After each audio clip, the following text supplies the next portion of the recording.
Tudo bom, galera? Aqui é o Jorge, eu sou professor de História e hoje a gente vai dar uma olhada num dos meus jogos favoritos dos últimos meses, que é o Assassin's Creed Origins. Ele deu um bom reset aí na franquia, contando de novo a história dos assassinos, dessa vez sem templários, mas tem uma horda da lá de vilões, enfim, essas porcarias que a gente tem que matar em todo o jogo.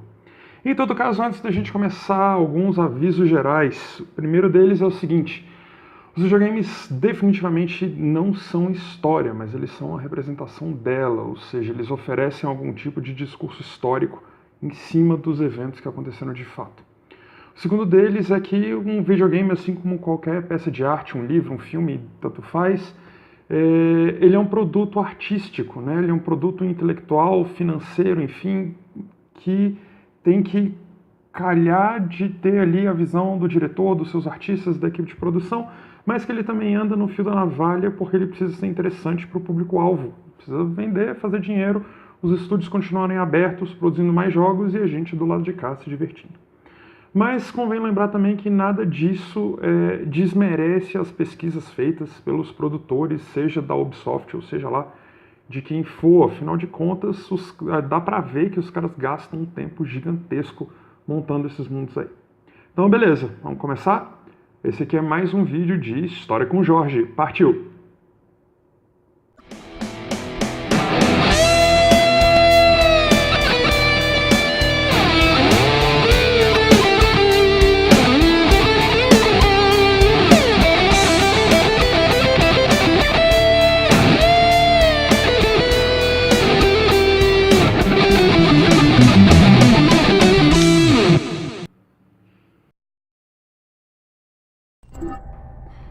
A gente está no Nomo de Canopus, pertinho de Alexandria. E eu escolhi esse lugar aqui para a gente dar uma olhada no Rio Nilo, especialmente, sair um pouco daquela história do Egito muito deserto, muito cheio de areia. Então eu acho que dá uma quebrada boa, né? Visualmente a gente tem uma quantidade grande de plantações, está aí o Rio Nilo bem ali no fundo. E basicamente nessa primeira parte do vídeo a gente vai bater um papo sobre o Nilo, como é que funciona o esquema de seca e cheia e tudo mais. Então simbora, vamos descer aqui, a gente está em cima de um pombal e típico do Assassin's Creed aí, já rola o Leap of Faith bem no comecinho, a gente tem as plantações do lado de cá. É interessante esses canais de irrigação aí, esse daqui tá com a lama meio amarelada aí, mas a gente chega aqui no Nilo. E o interessante disso aqui, galera, é o seguinte: os produtores do jogo fizeram uma pesquisa histórica muito bacana e dá pra gente perceber algumas coisas em especial sobre o Nilo. Deixa eu ir andando devagarinho aqui nessa região onde a gente está. Bom, você vê que tem plantas embaixo da água aí, os egípcios provavelmente vão estar cultivando, não sei, cevada, alguma coisa assim. Eu sei que eles já tinham cerveja, acho que arroz ainda não, mas enfim.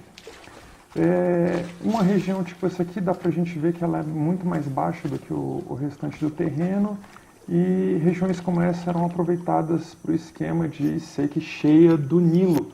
Então o que acontece aqui? Quando o rio baixa, os egípcios vão vir até aqui e vão conseguir plantar, vão arar a terra, enfim, vão preparar isso aqui para cultivo. Quando o rio sobe, né, eles muito provavelmente já fizeram a colheita de seja lá qual for o gênero alimentício aqui, e por outro lado o rio vai levar consigo o restante de plantas mortas, enfim, adubo vegetal e adubo animal, essas coisas todas. Então rola um esquema de fertilização automática. Assim, as margens do Nilo eram extremamente férteis e isso ajudou a sobrevivência do povo egípcio num ambiente que a gente bem sabe era extremamente hostil. Algumas coisas interessantes sobre isso aqui dá pra gente ver um pedacinho aqui bem rapidinho de um lugar que já foi cultivado, né? Aquela outra plantação ainda estava em processo e os egípcios costumavam andar com essas canoas de junco. Então vamos dar uma olhadinha no modelinho de canoa desses aqui. Você vê que o Nilo ele é bem grande, né? Não só em extensão territorial, mas a gente está chegando perto da foz onde o Nilo encontra o Mediterrâneo. Ele é bastante largo, bastante caudaloso, tem um volume de água interessante, então os egípcios fizeram muito bom uso disso aí. Enquanto eu vou remando aqui, vou aproveitar para dar um fast travel aqui rapidinho, para a gente ir discutindo outras coisas. Enquanto eu vou abrindo o mapa e dando uma olhada, a gente vai falando do Heródoto, né, que é um historiador famosíssimo do século V a.C.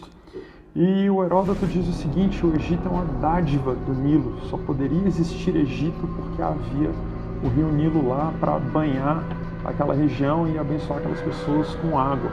Convém lembrar também que o Egito faz parte do crescente fértil, aquela história toda de Egito, Mesopotâmia, os povos hebreus, tudo mais. Esses caras estão numa região do mundo que é banhada por rios muito grandes, muito caudalosos, com um bom volume de água, então isso possibilitou, isso fez com que esses caras pudessem sobreviver no deserto. Algumas outras coisas legais o jogo retrata aqui muito bem, a gente está dando uma olhadinha panorâmica aqui. Esse é o farol de Alexandria. Deixa eu pular um pouco mais para baixo aqui, para ver se eu consigo um ângulo um pouquinho melhor dele. Ali embaixo você tem a cidade toda. Deixa eu ver se rola de subir ali naquela estátua. Vou tentar pegar um ângulo mais bacana aí para a gente poder conversar. Aí.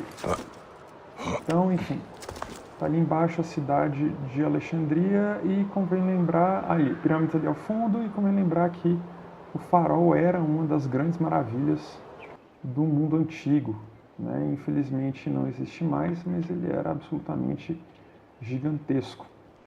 Aqui a gente está numa plantação, na verdade são uvas, né? São parreiras.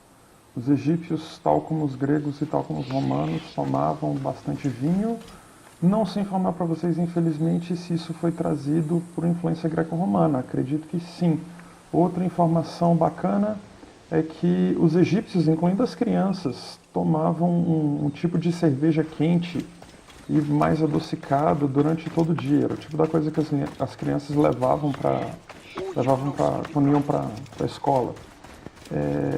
Por favor, não pensem, não entrem na loucura de os egípcios são todos uns bêbados e qualquer porcaria desse tipo, porque a gente está falando do consumo de cevada, enfim, de cereal, e não necessariamente do potencial alcoólico, né, da coisa.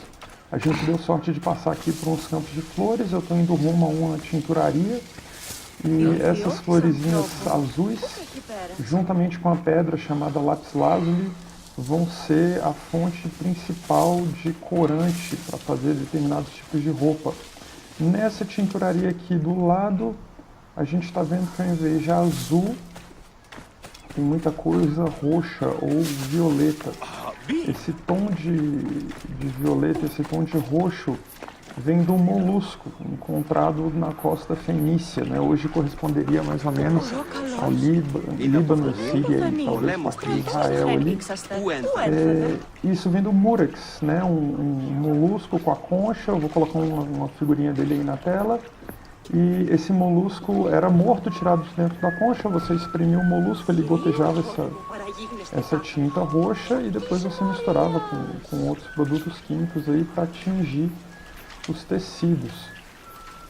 Dá para ver pelo restante da população em volta que os tecidos não são lá muito coloridos, assim como também não são os do Bayek. Muito linho e aí cores bem pouco interessantes, assim, muito cinza, muito bege, muito marrom.